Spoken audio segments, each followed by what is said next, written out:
गई हैं। इसलिए कायदे का इंसान मेरी नज़र में वो है जो बहुत डेमोक्रेटिक हो, अपनी इच्छाएं न थोपता हो, दूसरों की इच्छाओं का सम्मान करे, तो आप कायदे में अहिंसक हैं। वरना आप दो स्तरों पे हिंसक हैं, केवल बाहरी स्तर पे अहिंसा करके खुशफहमी के शिकार हैं। सर, ये जो बात है कि हम अपने बच्चों की जो भी वो करना चाहते हैं, बट आज जो माँ बाप होते हैं वो संघर्षों से निकल के आए होते हैं, और जैन कम्युनिटी में स्पेशली जो फर्स्ट जनरेशन एंटरप्रेन्योर्स हैं जिन्होंने आज अपना बिजनेस बनाया, वो उन्होंने इतना एक्सपीरियंस गेन किया है। मेरे हिसाब से बस वो अपने बच्चे को शायद गरीब नहीं देखना चाहते, वो एक चाहते हैं कि वो एक सक्सेसफुल बन जाए, उसका नाम हो जाए समाज में, इसलिए उसको एक तरफ पुश भी करते हैं। तो क्या वो उसको हिंसा ना करते हुए उस तरफ कैसे पुश किया जाए? देखिए, जैन समाज में ये चिंता कि बच्चे गरीब ना हो जाएं, ये तो लाजमी चिंता है नहीं। जितना मैं समझता हूँ आपके समाज को, क्योंकि पूरे देश में कुल मिला के 44 से 46 लाख आबादी है। 44 लाख 2011 में थी, मैं अनुमान कर रहा हूँ कि 24 में वो 47 लाख के आसपास मैक्सिमम होगी, क्योंकि जैन समाज की ग्रोथ रेट भी सबसे कम है, 5% के आसपास डेकेडल ग्रोथ रेट है। तो 15 साल में 7% मान लीजिए, इससे हमारे 3 लाख और बढ़ गए होंगे, 47 लाख के आसपास होंगे लगभग। इतनी ही आबादी है, और ये भारत की नहीं, दुनिया भर की बता रहा हूँ मैं। भारत तो है ही, और इतनी आबादी के पास जितने रिसोर्सेज हैं वो इतने हैं कि 10-20 करोड़ लोग भी पल जाएंगे आराम से, उसमें कोई चिंता वाली बात नहीं है। तो आप अगर ये कह रहे हैं कि हम चाहते हैं कि हमारे बच्चे गरीब ना हो, तो आप ऐसा तनाव मत लीजिए।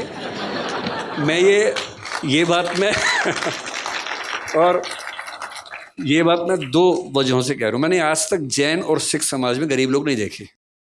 मतलब ये देखा है कि कुछ लोग मध्य वर्ग में हैं, निम्न मध्य वर्ग में हैं, लेकिन कोई भीख मांगता हुआ जैन दिखेगा या सिख दिखेगा, ऐसा दुनिया में नहीं दिखता है।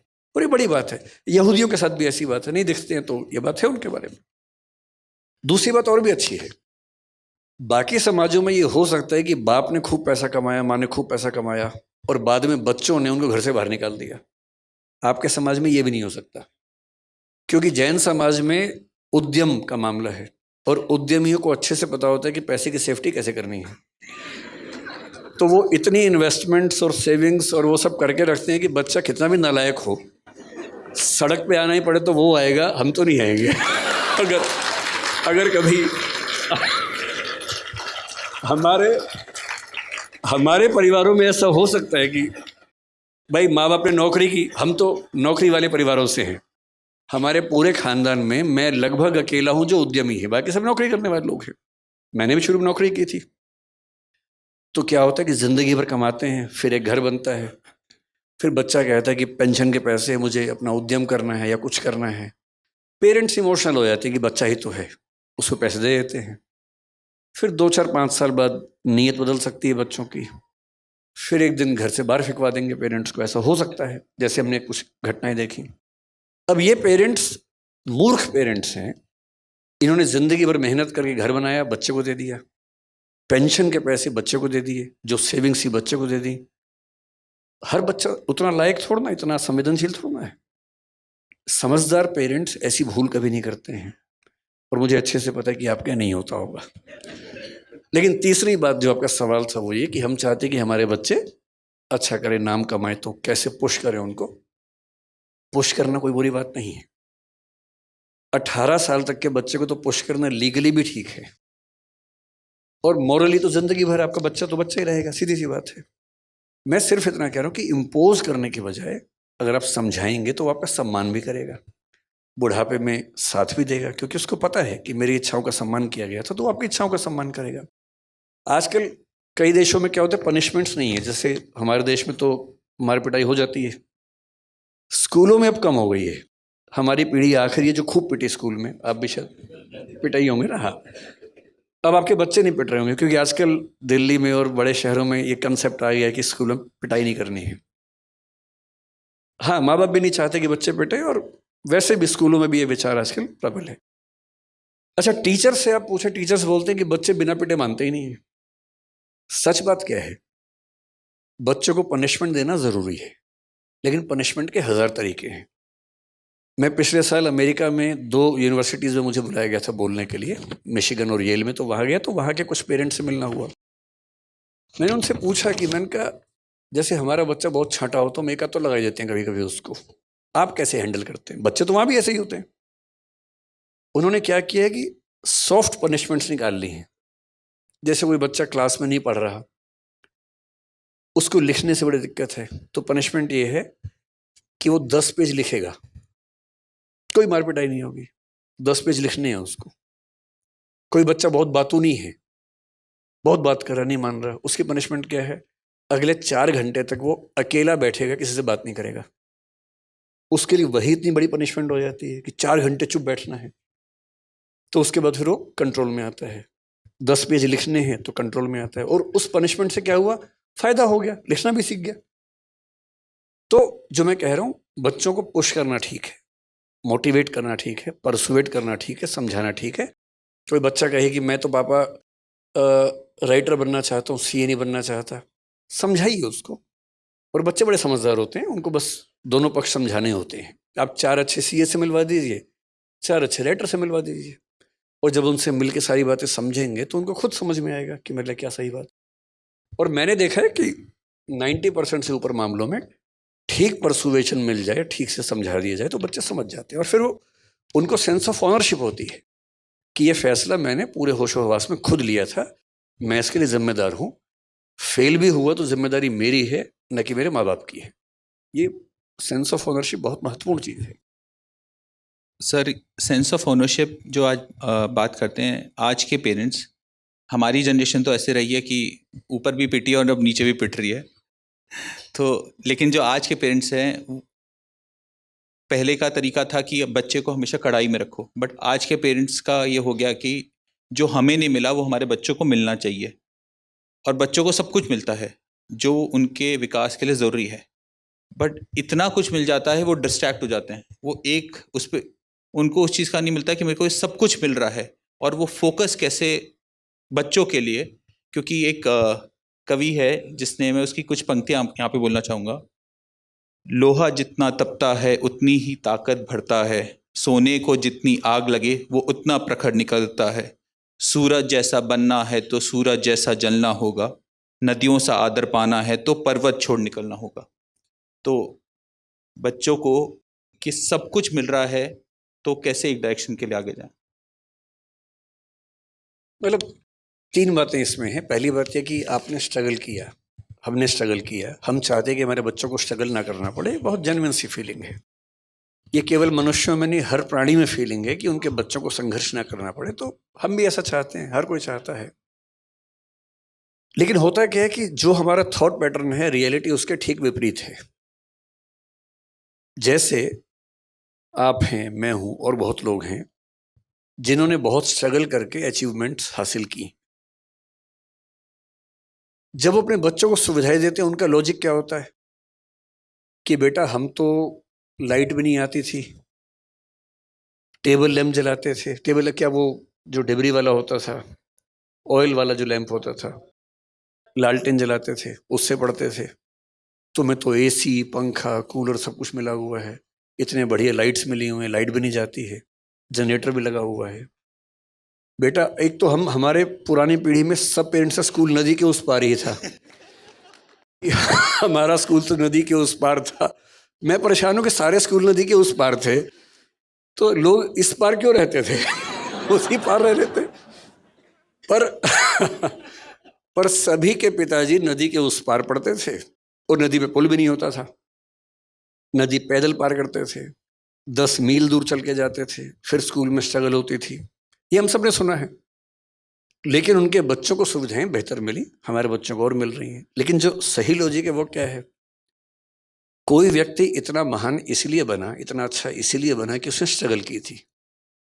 क्योंकि स्ट्रगल करने से उसके अंदर जो स्मार्टनेस आती है, उसके बिना आ ही नहीं सकता। थॉमस एडिसन को स्कूल के लोगों ने कहा कि ये पागल बच्चा है, हम नहीं झेल पाएंगे इसको, स्कूल से निकाल दिया उसको। उसकी माँ बड़ी समझदार थी, तो बच्चे को माँ लेके आई घर। बच्चे ने पूछा, मम्मी मैं स्कूल नहीं जाऊंगा कल से?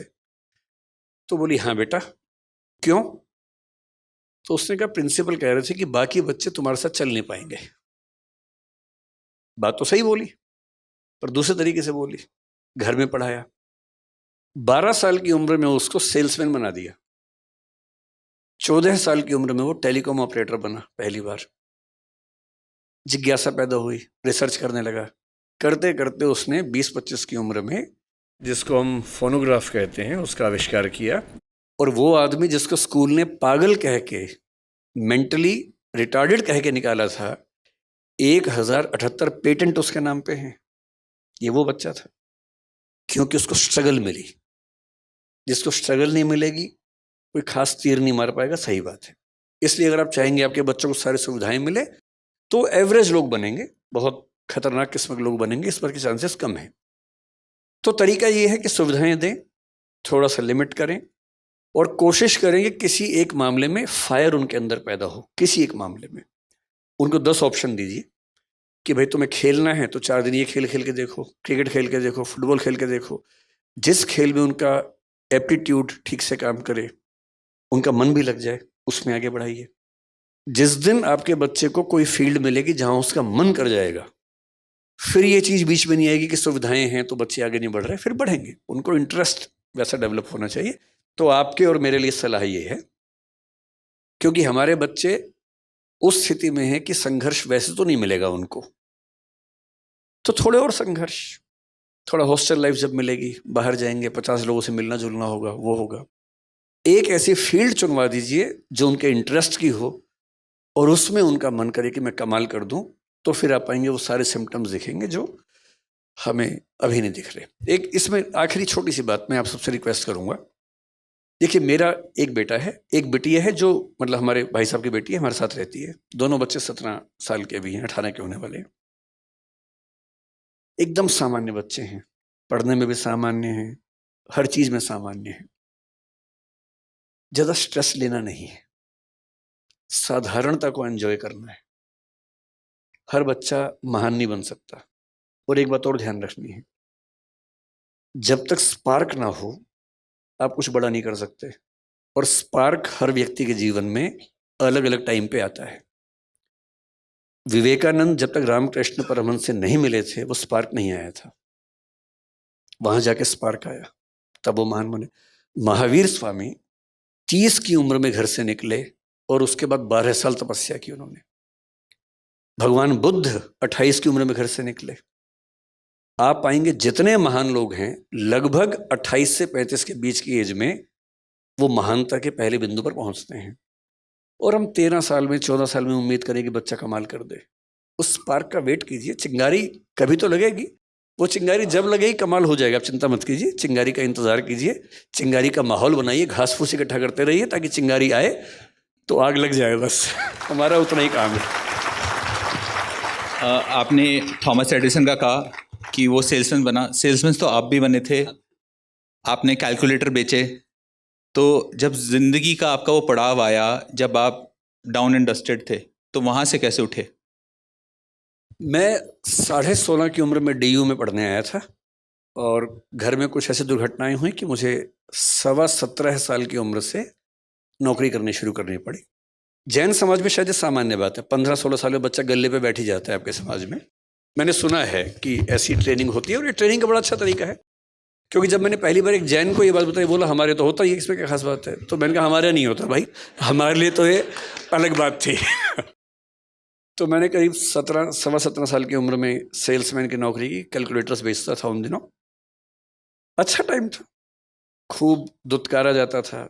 आप किसी को बेचने जा रहे हैं, वो खरीदने के मूड में नहीं है, आपका टारगेट है नौकरी बचाने के लिए, आप पूरी ताकत लगाइए, खरीद ही लो भाई। वो नहीं खरीद रहा है, खराब से बोल भी देगा, गालियाँ भी सुनेंगे ही आप, पर उसके बिना मज़ा भी तो नहीं ज़िंदगी में, थोड़ा वो झेलना ज़रूरी है। तो मैं बहुत खुश इस बात से, मेरे पेरेंट्स दुखी रहे लंबे समय तक कि जो तुम्हारा करियर बनने का समय था, हमने तुम्हें उस समय स्ट्रगल में डाल दिया। अब तो मेरी माँ नहीं है, 6 साल पहले उनका देहांत हो गया। पर मैंने उनसे हमेशा ये बात कही कि आपको अंदाज़ा नहीं है कि आपने क्या किया मेरे लिए। अगर आप भी मुझे सारी सुविधाएं देते तो मैं भी एक सामान्य जीवन जी रहा होता। स्ट्रगल्स दी तो उससे चीज़ें बहुत बेहतर हो गई। तो मैं तो बहुत शुक्रगुजार हूँ अपने पेरेंट्स का कि स्ट्रगल्स दी उन्होंने। हो सके तो थोड़ा ही बहुत हम भी दें स्ट्रगल्स, और उससे अच्छा रहता है। आपने माँ का अपना नाम लिया, मेरा एक क्वेश्चन अब नेक्स्ट इमोशंस को लेके है, और स्वतः यहाँ पे बहुत जेंट्स बैठे हैं उनके लेके है। लेडीज़ फिर भी अपना इमोशंस कहीं ना कहीं निकाल देती है, बट हम जेंट्स एक उम्र के आने के बाद अपना इमोशंस दिखा नहीं पाते। हमें हमेशा बचपन से सिखाया जाता है कि अपने इमोशंस कुछ भी हो आपको छुपा के चलने हैं लाइफ में। इसके बारे में आप क्या बोलना चाहें? लगभग पूरी दुनिया में ऐसा है, कुछ समाजों को छोड़कर। कुछ समाज ऐसे हैं जहां पुरुष खूब रोते हैं, उनका रोना अच्छी बात मानी जाती है, कोई दिक्कत ही नहीं है। महिलाएं रो रही हैं, पुरुष भी रो रहे हैं साथ साथ, कोई दिक्कत ही नहीं है उनको। आपको हंसी आ रही है क्योंकि आप इस समाज से हैं, उनको हंसी भी नहीं आती इस बात पे क्योंकि उनके समाज में नॉर्मल बात है। कुछ ट्राइबल सोसाइटीज हैं ऐसी, जो सो कॉल्ड सिविलाइज सोसाइटीज है, जैसे हम सभ्य समाज हैं। ये सभ्य समाज दरअसल मूर्ख समाज है। ये अपनी बेसिक टेंडेंसी से बहुत दूर निकल गए हैं और बोलते हैं कि हम सभ्य हैं। बहुत सारी ट्राइबल सोसाइटीज हमसे बहुत एडवांस हैं कई मामलों में। तो सभ्य समाज में अगर बहुत पीछे जाएं तो जब सभ्यता शुरू हो रही थी, खतरे बहुत ज़्यादा थे आसपास। अब जब खतरे बहुत ज़्यादा हों, लोग शिकार करते थे। बहुत कम समाजों के पास ये सुविधा थी कि वो कंद मूल खा के जिंदा रह सकें। भारत एक ऐसा अच्छा उदाहरण है। अच्छा, जैन समाज आप देखेंगे, जैन समाज मुख्य रूप से भारत में ही है, पश्चिमी देशों में नहीं है, क्योंकि उतनी सर्दी में आप केवल शाकाहार और दिगंबर परंपरा के साथ नहीं रह सकते, तो इसलिए जैन समाज आपको वहाँ नहीं दिखता है। रेतीले देशों में, मिडिल ईस्ट में जैन समाज नहीं है क्योंकि वहाँ शाकाहार से काम नहीं चलता है। तो शाकाहारी समाज जिसकी जिद है कि हम शुद्ध शाकाहारी, जो आलू तक नहीं खाएंगे, जो अभी कई चीज़ों की बात चल रही थी हमारी कि हम अदरक भी नहीं खाएंगे, हम हल्दी भी, जो हरी हल्दी नहीं खाते हैं, हम शक्कर जो और जिमीकंद वो नहीं खाएंगे। हम इस लेवल तक जब शाकाहार को लेकर चलेंगे तो सीधी सी बात है, आप उसी देश में रह पाएंगे जहाँ सारी ऋतुएं होंगी और अच्छी खेती होगी। वो दुनिया में बहुत कम देशों में होता था। ग्रीनलैंड में जैन समाज नहीं चल सकता, सीधी सी बात है, क्योंकि वहाँ संभव नहीं है सब चीज़ें। तो अधिकांश समाजों में पुरुषों ने शिकार किया जिंदा रहने के लिए। महिलाएं गर्भवती होती थी, उस समय तो कॉन्ट्रासेप्टिव्स भी नहीं थे, बार बार गर्भ होता था। 13-14 की उम्र से 35, 36, 38 की उम्र तक लगातार एक बच्चा हुआ, फिर दूसरा हुआ, क्योंकि 20 होंगे तो 2 बचेंगे, 18 मर जाएंगे। तो महिलाएं लगातार माँ बन रही हैं और बच्चे पाल रही हैं। पुरुष की जिम्मेदारी है कि बाहर जाके कुछ लाना है खाने को, शिकार करना है। शिकार करने गए हैं तो शिकार हो जाने का खतरा भी है, सीधी सी बात है।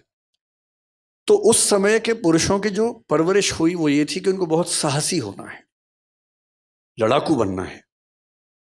और जो बहुत लड़ाकू है वो रोता वो ठीक नहीं लगता है। इसलिए उन समाजों ने एक नियम बनाया कि लड़के रोएंगे नहीं। मन में तो आएगा इमोशन, रोना नहीं, दबा लेना है। और ये होते होते पीढ़ी दर पीढ़ी एक ऐसी नॉर्म बन गई कि लड़कों का रोना कमजोरी का लक्षण बन गया।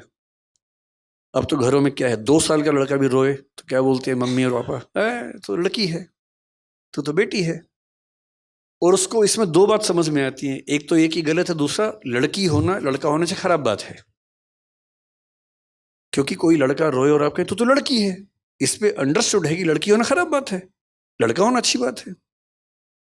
और धीरे धीरे लड़के सोचते हैं, अच्छा मैं खास हूं, मुझे रोना नहीं है, रुलाना है। और फिर वो जिंदगी भर रोता नहीं है। और जितना नहीं, रुलाती महिलाएं भी कम नहीं है वैसे, वो तो मैंने मजाक में कहा, रुलाने वाला काम तो दोनों करते हैं। लेकिन लड़कों की मजबूरी है कि उनको समाज में ठीक दिखने के लिए अपने इमोशंस को बहुत मारना पड़ता है। अब जैसे समाज में इसकी जरूरत नहीं है, अब कौन सा भाला लेके शिकार करने जा रहे हैं, अब तो पुलिस है, सेना है, सब चीजें हैं। अब समय आ गया कि रेक्टिफिकेशन ऑफ इमोशंस हो और रोते हुए पुरुषों का सम्मान किया जाए। अब आपको फिर हंसी आ गई, देखिए इस बात पर। जब तक ये हंसी आती रहेगी मामला ठीक नहीं होगा। जिस दिन पुरुष के रोने पर हंसी आनी बंद हो जाएगी उस दिन मामला ठीक हो जाएगा। इसलिए आपका बेटा रोए, टोंट मत कीजिएगा, बस सिर पे हाथ रखना है, कंधे पे हाथ रखना है, रो ले आपके साथ। और हो सके तो साथ में खुद भी रो लेना है, 2 आंसू निकाल देने हैं। बेशक अकेले में ले जाओ उसको, दोनों बाप बेटा रोएं साथ साथ, रो लीजिए। मैं वो गारंटी से कह रहा हूँ, जितना हल्का उस दिन महसूस करेंगे उतना कभी नहीं करेंगे। सर आप बहुत बहुत बच्चों की इंस्पिरेशन है, बहुत बच्चे आपसे पढ़ते हैं, बट आपकी इंस्पिरेशन कौन है? कभी सोचा नहीं इस तरह से मैंने। लेकिन हाँ, अगर मैं थोड़ा, मेरे पिताजी मेरी इंस्पिरेशन हैं, माँ भी हैं, अलग अलग वजहों से। पिताजी बड़े मस्त मौला टाइप के आदमी हैं, इसलिए हैं। माँ बहुत पूरा परिवार कैसे संभाल के रखूं उस नेचर की थी, तो उस वजह से है। बाकी अगर मैं देखूं तो इतिहास में जाऊं तो बहुत सारे फिलोसफर्स, बहुत सारे सोशल थिंकर्स हैं। महावीर जी भी एक हैं, डॉक्टर अंबेडकर जिनके भवन में आज हम बैठे हैं वो भी हैं, महात्मा गांधी भी हैं। मैं इंस्पिरेशन तुरंत ले लेता हूँ जैसे मिलती है। जैसे प्राची नाम की बच्ची ने एक अच्छा काम किया, मैं तभी इंस्पायर हो गया उसी से। मैं तो ढूंढता रहता हूँ, कोई कुछ भी अच्छा करे मैं तुरंत इंस्पायर हो जाता हूँ।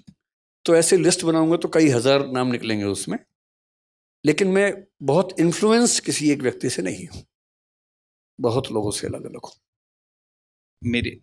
मेरा एक लास्ट क्वेश्चन, उसके बाद विल ओपन टू पब्लिक। बचपन का जो विकास आज के डॉक्टर विकास कीर्ति से मिले तो क्या उसको बोलना चाहेगा? मतलब वो मुझे क्या बोलेगा, मैं उसे क्या बोलूंगा? वो आपको क्या बोलेगा? आप तो वो मुझे बोलेगा यार तुमसे उम्मीद तो नहीं थी इतनी। वो तो ये बोलेगा,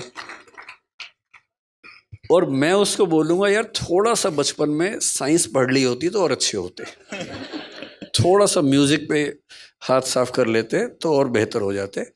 मेरे जो रिग्रेट्स हैं उसमें ये है कि मैंने स्कूल में साइंस ठीक से नहीं पढ़ा, और म्यूजिक मेरे पेरेंट्स ने खूब कोशिश की सिखाने की, पर मैंने सीखा नहीं। तो मुझे लगता है कि वो 2 चीज़ें मैं अब कर रहा हूँ, अब करूँगा। अभी कौन सा समय खत्म हो गया, अभी तो है समय। तो मैं, इंस्पिरेशन की बात हुई, मेरा अभी लेटेस्ट जो नए दोस्त बने उनमें एक दोस्त आमिर खान, जो फिल्म सितारे हैं, बड़े अच्छे दोस्त बन गए मेरे।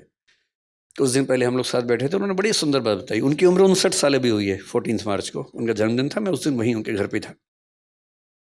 वो आदमी आजकल म्यूजिक सीख रहा है, रोज शाम को एक टीचर आती है सिखाने के लिए म्यूजिक, वो म्यूजिक सिखाती है, वो सीखता है। मैंने कहा यार कमाल के आदमी है। मैंने उससे कहा कि मैं भी सीखूंगा अब जाके। तो जो बचपन में नहीं कर पाए अब कर लेंगे, ऐसा क्या है। साइंस में आजकल पढ़ रहा हूँ, म्यूजिक भी सीखेंगे। हम तो सब कुछ करेंगे जब तक जिंदा है, कुछ भी क्यों छोड़े। सीखने की कोई उम्र नहीं होती, जब चालू करो तब सवेरा। तो अब मैं क्वेश्चन यहाँ पे पब्लिक से लेना चाहूँगा। सबसे पहले can we have the mic? नमस्कार साहब, आपकी तारीफ तो जितनी भी की जाए कमी है, क्योंकि आज जिस हिसाब से सेकंड जनरेशन के लोग भी यहाँ आए हैं, बच्चे जो आपसे बहुत ज़्यादा इन्फ्लुएंस से आए हैं, तो वो आपका अट्रैक्शन हम समझ सकते हैं कि कितना मजबूत है इस फैकल्टी में। मेरा एक सोच था जो मैं आपसे थोड़ा क्लैरिटी चाह रहा हूँ। नारायण मूर्ति जी ने इन्फोसिस फाउंड किया, सर्टेन प्रिंसिपल और वैल्यू सिस्टम को लेके करा। उसका उन्होंने टेक ओवर किया मिस्टर सिक्का ने, और उन्होंने भी कोशिश करी कि कुछ चलाने की कोशिश करें, बट उन्होंने माइनर चेंजेस किए for succession of the company. लेकिन वो मिस्टर नारायण मूर्ति को ठीक नहीं लगे कि बोले जो मैंने वैल्यू सिस्टम एक बना दिया है इस कंपनी के लिए, उस वैल्यू सिस्टम पे ये काम नहीं हो रहा है, और he was forced to resign. तो उसमें बहुत ज़्यादा कंट्रोवर्सी हुई, सब लोगों की डिफरेंट ओपिनियन थी। आपकी इसमें क्या ओपिनियन है कि whether mister Narayana Murthy was right और मिस्टर सिक्का वॉज राइट? मतलब प्रॉब्लम ये है कि मुझे बहुत डिटेल में पता नहीं है कि वहाँ क्या हुआ, इसलिए मैं स्पेसिफिक कमेंट तो नहीं कर पाऊँगा। अगर वो वैल्यू सिस्टम मुझे पता हो और डेविएशन क्या हुआ तो मैं बता पाऊँगा। पर मुझे ये ज़रूर लगता है कि अगर कोई कंपनी किसी बेसिक वैल्यू सिस्टम पे बनी है और उसका प्रमोटर अभी भी उसका मेजर शेयर होल्डर अगर है, तो उसकी अप्रोच को तो मानना लाजमी बात है। और मेरा अपना मानना ये है, जैसे एक व्यक्ति का व्यक्तित्व होता है वैसे कंपनी का भी होता है, जिसको हम ब्रांड कहते हैं। और अगर कोई कंपनी अपने ब्रांड इमेज से, अपने वैल्यू सिस्टम से दूर जाएगी, तो नज़दीक में दिखे ना दिखे दूर जाके नुकसान उसका होगा ज़रूर। तो यही चीज़ तो रोज़ फैमिली में होती है साहब। पेरेंट ने एक वैल्यू सिस्टम बना दिया, बेटा उस वैल्यू सिस्टम को नहीं करना चाह रहा, वो अपना डिविएट कर रहा है। तो यही तो जो आपने पेरेंटिंग बताया उसमें यही तो आज इशू हो रहा है कि भाई मैंने एक एथिक्स बना दिए, एक मॉरल वैल्यूज़ बना दी, बट वो आज की जनरेशन के हिसाब से उनको लगता है कि नहीं चेंज आना चाहिए।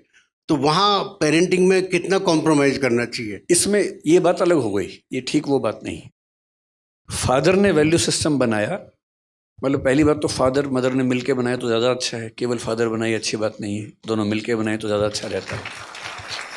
अब मैं सर, इसमें सारी अच्छी अच्छी बातें नहीं बोलूँगा, जैन समाज की अच्छी अच्छी बातें मैंने खूब बोली, मैं कुछ बुरी बातें बताऊँगा सर, आपको। एक चीज़ मैं वो जो बोलना चाहेंगे उसमें मैं ऐड कर देता हूँ, जो बेसिकली हमारे यहाँ का जो कहना चाहेंगे जनरेशन गैप और कम्युनिकेशन गैप, ज़्यादा है। जनरेशन गैप और कम्युनिकेशन गैप। मैं उस पे आने से पहले एक बात आपको बताता हूँ। जैन समाज के जो स्टैटिस्टिक्स आप पढ़ेंगे बहुत इंटरेस्टिंग है। बहुत कम संख्या, रिसोर्सेज बहुत ज़्यादा, उद्यमशील व्यक्तियों की आबादी सबसे ज़्यादा है। पर कैपिटा इनकम में जैन समाज भारत का सबसे अग्रणी समाज है। पढ़े लिखे लोगों में 94% से ऊपर जैन लोग हैं, जो भारत के किसी भी धर्म से ज़्यादा है। ये बात भी सही है। दो और फैक्ट्स हैं। एक पॉपुलेशन होती है कार्यशील जनसंख्या, वर्किंग पॉपुलेशन। वर्किंग पॉपुलेशन में पुरुषों में जैन समाज भारत के किसी भी धर्म से आगे है, और महिलाओं की वर्किंग पॉपुलेशन में परसेंटेज में जैन समाज भारत में सबसे पीछे है। इधर भी टॉप पे है, उधर भी टॉप पे है। और हमें अपने समाज को समझने के लिए केवल तारीफ नहीं सुननी है, ये भी देखना है कि हम कहाँ पीछे हैं। तो मैं जो कहना चाह रहा हूँ, परिवार का वैल्यू सिस्टम पहली बात तो केवल पुरुष क्यों बनाए, पुरुष महिला मिलकर बनाए, अपने बच्चों को समझाएं, सिखाएं। जो डाउट है, एक शब्द वैल्यू है, एक नॉर्म है। डाउट वैल्यूज पे नहीं आता है, डाउट नॉर्म्स पे आता है। आपने कहा कि बेटा अहिंसा एक मूल्य है, बच्चे ने कहा ठीक है पापा अहिंसा एक मूल्य है, लेकिन उस अहिंसा को फॉलो करने के लिए आपने जो तरीके बनाए वो नॉर्म है, वो वैल्यू नहीं है, वो नॉर्म है। जैसे आप कह सकते हैं कि हम सूर्यास्त के बाद भोजन नहीं करेंगे क्योंकि कोई कीड़ा आ सकता है, मुंह में जा सकता है, जो प्राचीन काल में होता था। लेकिन एक पीढ़ी कभी आके बोलेगी अपने पेरेंट्स से कि पापा उस समय लाइट नहीं थी, अब तो लाइट है, ट्यूबलाइट जला के हम देख सकते हैं कि कोई कीड़ा नहीं आया। तो जिस समय ये नियम बना और आज के समय में, क्या अहिंसा के मूल्य पर रहते हुए भी हम थोड़ा सा लेट नहीं खा सकते हैं? मूल्य तो वही है, नॉर्म चेंज हुई। फिर मान लीजिए कल को जो समस्या आएगी हमारे परिवारों में, मैं शाकाहारी व्यक्ति हूँ, मेरे परिवार में सब लोग शाकाहारी नहीं है क्योंकि अपनी अपनी चॉइसेस हैं। मैं शाकाहारी हूँ और मरते दम तक शाकाहारी रहूँगा क्योंकि मेरी चॉइस वही है। कल को मान लीजिए कि शाकाहारी परिवारों में कोई बच्चा ये कह दे कि पापा मैं तो अमेरिका में रहता हूँ, मेरे सब दोस्त नॉनवेज खाते हैं, मैं नॉनवेज तो नहीं खाऊंगा क्योंकि मैं अपने परिवार के मूल्यों का सम्मान करता हूँ। पर बायोटेक्नोलॉजी की मदद से आजकल आपको शायद पता भी होगा, वेज चिकन आ गया है। वेज चिकन, उसमें कुछ नॉन वेज नहीं है, वेजिटेरियन चीज़ों को मिला के चिकन जैसा बना दिया है, टेस्ट भी चिकन जैसा है। अब कल को हमारे परिवारों में जब कोई बच्चा ये कहेगा कि मैं वो खाना चाहता हूँ, तो फिर सवाल उठेगा कि ये वैल्यू की लड़ाई है या नॉर्म की लड़ाई है। मेरा मानना ये है कि हर पीढ़ी को ये समझना पड़ेगा कि अगली पीढ़ी के समय चीज़ें बदल जाती हैं। हम उन्हीं से ये उम्मीद ना करें कि वो हमें फॉलो करें, थोड़ा हम भी समझें उनके हिसाब से कि दुनिया कितनी आगे बढ़ी है, तो संवाद होगा, अच्छा रहेगा। जय जिनेंद्र, डॉक्टर विकास। मेरा क्वेश्चन थोड़ा अलग है, not related to anything of this. मैं पहले किताबें बहुत पढ़ता था और रेगुलर पढ़ता था, लेकिन लास्ट 5-7 साल 8 साल से ऐसा हो गया, भाई किताबें पढ़ते हैं, कुछ मैसेज आ जाता है, उसको रख देते हैं। तो बुक्स को वापस बेटर वे में पढ़ने का कोई तरीका आप बताओ, क्योंकि आप इतना पढ़ते हो, इतना सब कुछ करते हो। कि मेरे पास किंडल भी है, लैपटॉप में भी किंडल है, सब जगह है, लेकिन वो नहीं कर सकता। फिजिकल बुक से कैसे पढ़ें प्रॉपरली? एक तो मैं पढ़ता कम हूँ, मैं दिखावा ज़्यादा करता हूँ। मैं बहुत पढ़ता हूँ, मेरे बारे में परसेप्शन है कि मैं बहुत पढ़ता हूँ। मैं उतना भी नहीं पढ़ता हूँ, शौक है मुझे पढ़ने का। लेकिन देखिए, किताब पढ़ने के 2-3 तरीके हैं। एक तरीके, जैसे मैं किताबें खरीदता बहुत ज़्यादा हूँ। अब मैं आजकल कॉन्शियसनेस को रिसर्च कर रहा हूँ, जो चेतना है, जिसको जैन दर्शन जीव कहता है, उसे कोई आत्मा कहता है, बौद्ध लोग मानते हैं कि आत्मा होती ही नहीं है, चेतना प्रवाह है। चारवाक कहते हैं कि ना चेतना प्रवाह है, ना आत्मा है, ना जीव है। हर दर्शन अलग बात कहता है, हर धर्म अलग बात कहता है। उन सबको मैंने पढ़ा है। अब मैं आजकल स्टडी कर रहा हूं कि साइंस क्या कहता है। और दुनिया के इतिहास में केवल 30-40 साल हुए हैं जब हमने ब्रेन पे रिसर्च करनी शुरू कर दी है। EEG जब पहली बार आया, उसके बाद से हम ब्रेन को स्टडी कर पा रहे हैं और हमें पता है कि ब्रेन में चीज़ें कैसे काम करती हैं। तो एक विचार आज के लिए आ रहा है कि शायद आत्मा नाम की चीज़ है ही नहीं, केवल ब्रेन में न्यूरॉन्स की एक्टिविटीज़ हैं। कुछ लोग नहीं मानते, कहते हैं कि आत्मा होती है। इस स्टडी को बोलते हैं कॉन्शियसनेस। इस पर बहुत रिसर्च चल रही है और मैंने पिछले महीने में कम से कम 5 बड़ी महत्वपूर्ण किताबें मंगवाई हैं, कोई अमेरिका से, कोई इंग्लैंड से, कोई कहीं से, कि उनको पढ़ूंगा। सामने रखी हुई हैं और मैं रोज़ 2-4 पेज पढ़ भी देता हूँ उसमें, सिर्फ इसलिए कि वो कंटिन्यूटी बनी रहे। ठीक से पढ़ने का एक ही तरीका है, क्योंकि जैसे आप व्यस्त रहते हैं मैं भी व्यस्त रहता हूँ, मेरा फ़ोन भी बजता है, ऑफिस के बहुत सारे काम होते हैं। मैं अध्यापक हूँ, साथ में मैं उद्यमी भी हूँ और हमारी कंपनी में करीब 2,500 लोग काम करते हैं। काफ़ी ह्यूज चीज़ें हैं, तो मुझे उसमें बिजी रहना पड़ता है, वो भी करना होता है। अब पढ़ाई करते हुए फ़ोन तो आता है, व्हाट्सएप भी आ जाता है, ज़रूरी काम भी आता है। तो 2 तरीके हैं। अगर किताब पढ़नी ही है तो 1-2 घंटे के लिए फ़ोन को साइड में रख दीजिए, साइलेंट कर दीजिए। मैं तो ऐसा करता हूँ, अक्सर करता हूँ कि फ़ोन को साइलेंट किया, एयरप्लेन मोड पे किया, कमरे के बाहर रखा और 2 घंटे पढ़ा। सबको बोल दिया कि 2 घंटे डिस्टर्ब मत करना, बहुत इमरजेंसी हो तो ही बताना। मेरे घर के लोग सम्मान करते हैं इस बात का। दूसरा तरीका आसान बताता हूँ आपको। अब मैंने जैसे पेरेंटिंग पे बात इन्होंने बोला, मुझे कोई ऐसी एक्सपर्टीज तो है नहीं, तो मैंने सोचा कि मैं देखूं कि क्या क्या दुनिया में इस पर पढ़ाई हुई है। तो मैंने कुछ किताबें मंगवा ली पेरेंटिंग पे, मोटी मोटी। अब वो भी रखी है सामने। मेरी टेबल पर लगभग 300-400 किताबें रखी हुई हैं इस समय, जो मुझे पढ़नी है। और अलमारी में 2000 अलग से हैं, जो अभी नहीं पढ़नी है, बाद में कभी पढ़नी होंगी। रखी बहुत सारी। और मैं खरीदता तुरंत हूँ, मुझे कोई किताब मिलती है मैं तुरंत खरीदता हूँ या मंगवा लेता हूँ उसको, ताकि मुझ पर दबाव रहे कि ये भी पढ़नी है। अब मैंने तरीका क्या निकाला, मैं ChatGPT पे गया। अब ChatGPT के ज़माने में सारी मेहनत मैं ही करूँगा तो फिर मैं स्मार्ट कैसे हुआ। मैंने उससे पहला सवाल पूछा। मैं ChatGPT का पेड वर्जन यूज़ करता हूँ, वो थोड़ा ज़्यादा स्मार्ट है, 4, अब 5 आने वाला है। मैंने उससे कहा, भाई पेरेंटिंग के बारे में दुनिया की सबसे अच्छी 10 किताबें बताओ कौन सी हैं। उसने 10 किताबों की लिस्ट दे दी। फिर मुझे क्या करना, मैंने कहा इन 10 के 10 का एसेंस बताओ, क्रक्स बताओ। फिर वो बेचारा मेहनत करता रहा 5-7 मिनट तक। 10 की 10 किताब को मैंने लिख भी दिया कि 1000 से 2000 शब्दों में हर किताब का चाहिए। 1 से 2000 शब्दों में हर किताब का क्रक्स उसने बता दिया। मैंने वो क्रक्स पढ़ा, 2-4 बातें काम की लगी, नोट कर ली, हो गया। हाँ, ऐसी कई ऐप्स है। एक इंस्टा रीड्स है, मैं वो भी यूज़ करता हूँ। तो इंस्टा रीड्स पे यही होता है, दुनिया की सारी अच्छी किताबें उनके समरी मिल जाती है, आप समरी पढ़िए। यूट्यूब पे एक चैनल है, मैं उसका नाम भूल रहा हूँ, वन बेटर कुछ ऐसा नाम है। हर किताब की समरी है 15 मिनट में। आप स्पॉटिफाई पे जाएंगे, वहाँ ऐसी समरीज मिल जाती हैं। ऑडिबल पे जाइए, वहाँ समरीज मिल जाती हैं। तो आप किताब पढ़ना पुराने ज़माने की बात है, आज तो किताब सुनने की चीज़ है। सैर करने निकल जाइए, एक किताब रास्ते में सुन लीजिए कि जब गए थे और आए हैं, बीच में 4 किताब पढ़ ली उस बीच में। आजकल तो बड़ा आसान है। और जिस किताब को सुन के लगे कि ये धांसू किताब है, वो पढ़िए ध्यान से। तो मैं आजकल बड़ा सेलेक्टिव हूँ, किताबें इतनी ज़्यादा दुनिया में है, कैसे सब पढ़ें।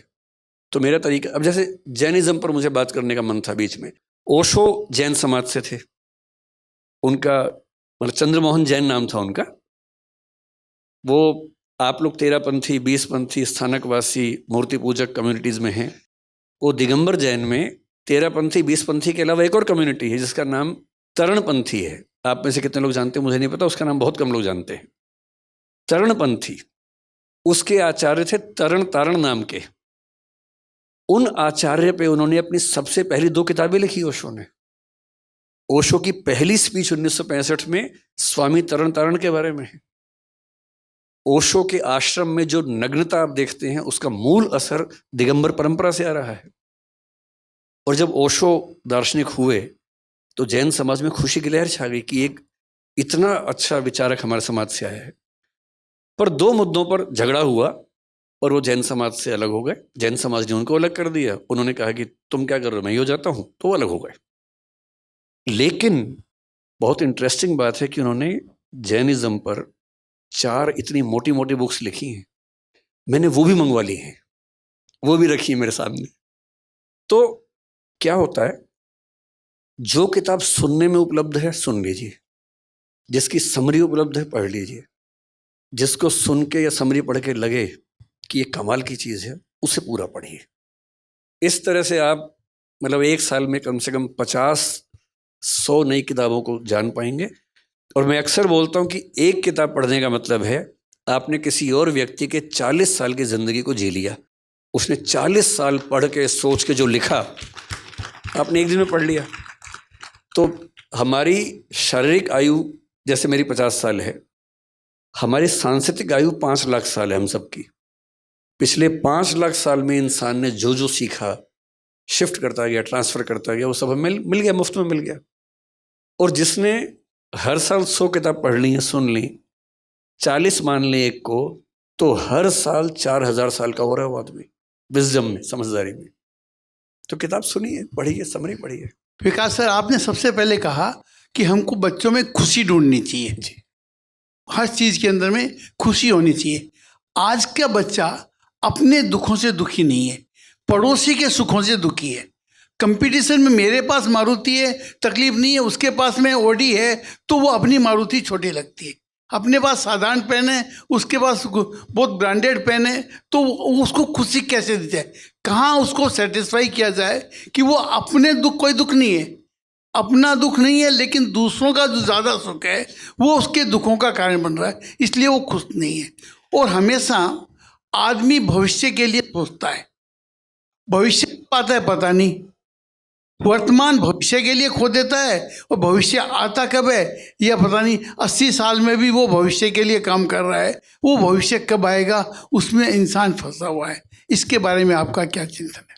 सर, पहली जो बात है, 2 बातें हैं। पहली बात आपने कहा कि आज के बच्चे लास्ट दूसरों के सुख से दुखी हैं। दरअसल ये बात जितनी बच्चों पर लागू होती है उतनी हम पे भी लागू होती है। ये बात तो हर पीढ़ी के लिए है। तो ऐसा नहीं कि बच्चे ही दूसरों के सुखों से दुखी हैं, हम लोग भी होते हैं। पर बच्चे गहराई में समझ नहीं पाते क्योंकि वो छोटे हैं, उनका भी विचार करने का कौशल उतना नहीं है। 30-35 की उम्र के बाद धीरे धीरे हम समझने लगते हैं कि जो है उसमें खुश होना सीखो, हर चीज़ नहीं मिल सकती है। तो मेरे ख्याल से बच्चों को समय दीजिए, समय आएगा तो इन बातों को समझेंगे कि हर चीज़ जीवन में नहीं मिलती है। और इसका तरीका जो अच्छा होता है वो ये,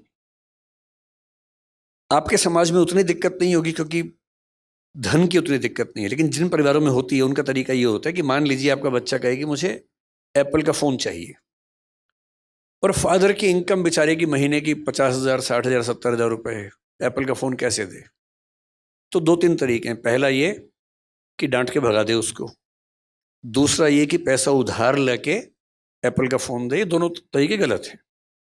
तीसरा तरीका ये कि उसको बिठाए साथ में और बोले कि देख बेटा, ये है मेरी सैलरी 70,000 रुपये, ठीक, ये आया पैसा, इसमें टैक्स लग गया 7,000 रुपये, 63,000 रुपये हैं, बैंक का लोन है 11,000 रुपये, अब बचे 54,000 रुपये, 52,000 रुपये, घर का खर्चा ये है, तुम्हारे स्कूल की फ़ीस ये है, तुम्हारी बहन के स्कूल की फ़ीस ये है, कपड़ों का खर्चा इतना है, बिजली का इतना है, पानी का इतना है, इतना बचा है, इतना पैसा खर्च करता हूँ म्यूचुअल फंड में या शेयर्स में, ताकि जब तुम बड़े हो और तुम्हें अपनी फैक्ट्री लगानी हो तो उसके पैसे इकट्ठे हो सकें। अब तुम ये बताओ कि इनमें से कौन सा खर्चा काट के तुम एप्पल का फ़ोन दिलवाऊँ? मैं आपको गारंटी दे रहा हूँ कि वो खुद मना कर देगा कि पापा मत दिलवाइए।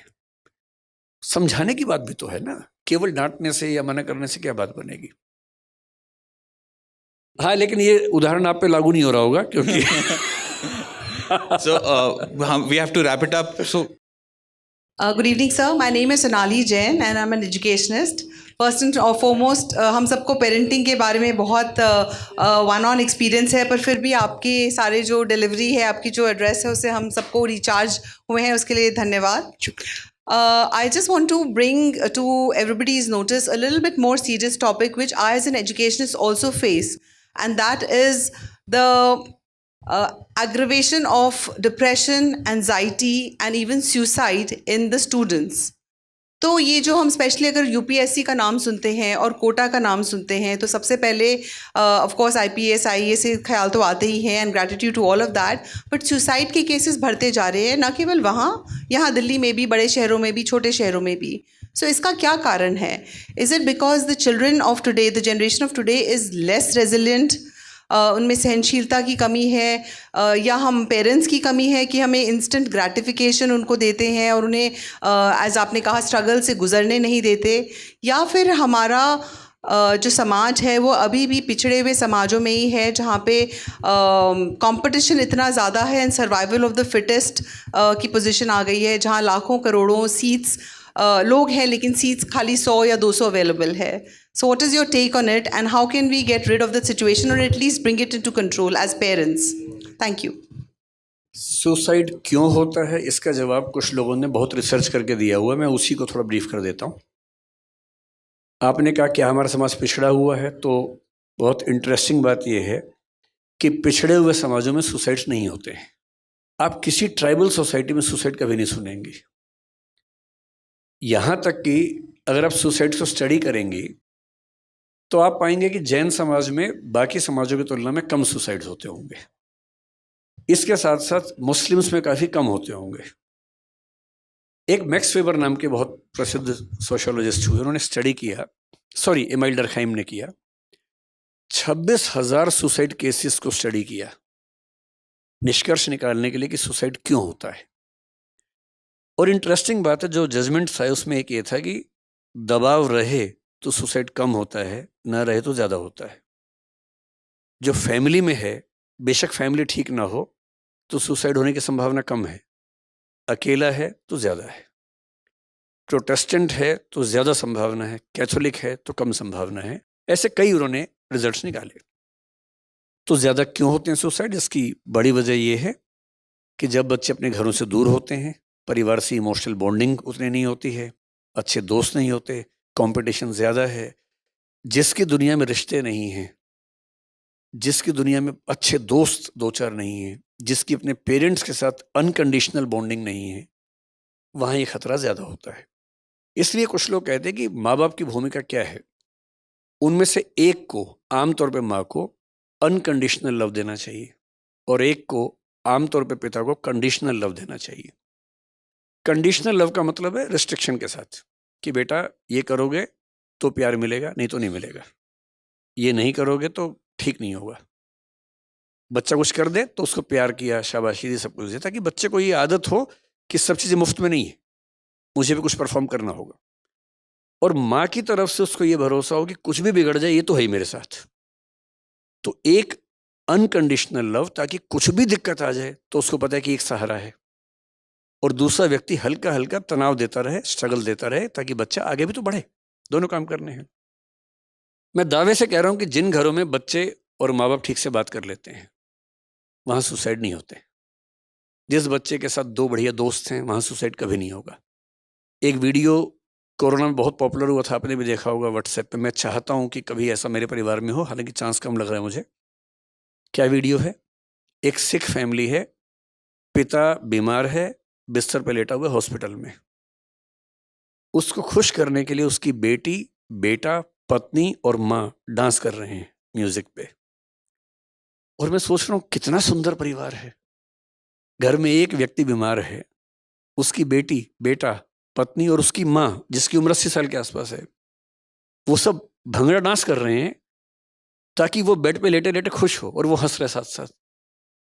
इतनी अच्छी इमोशनल बॉन्डिंग किसी परिवार में होगी ना तो सुसाइड नहीं होगा. तो मैं आपसे जो कहना चाहूँगा, हमारे बच्चे ऐसा ना करें. सिंपल तरीका है, दिन में एक बार बच्चे से प्यार से बात करनी है, उसकी हर बात को सुन लेना है. अगर आपका बच्चा अपनी खराब से खराब बात आपको बता पा रहा है और आप बिना जजमेंटल हुए कह पा रहे हैं बेटा इस उम्र में होता है, ध्यान रखना, कोई बात नहीं, हमारे साथ भी हुआ था, ठीक हो जाता है, डरना मत, हम तो हैं ही ना साथ में, चिंता मत करना, कभी कुछ नहीं होगा.